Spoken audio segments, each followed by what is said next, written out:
রাখা রয়েছে কাঠুরিয়া পাড়াতে। ঠিক আছে, রাখো। যে কোনো রকম রুচিসম্মত অনুষ্ঠানের জন্য আপনারা যোগাযোগ করতে পারেন আমাদের সাথে। মঞ্চে রাইমা।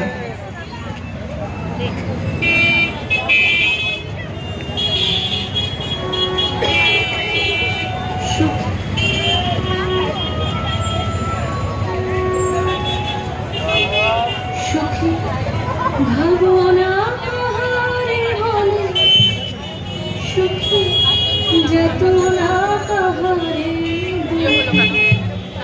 এখানে চলে, এখানে চলে।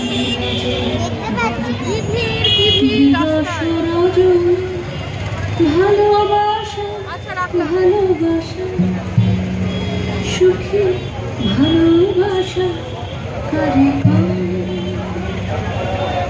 সে কি কেবল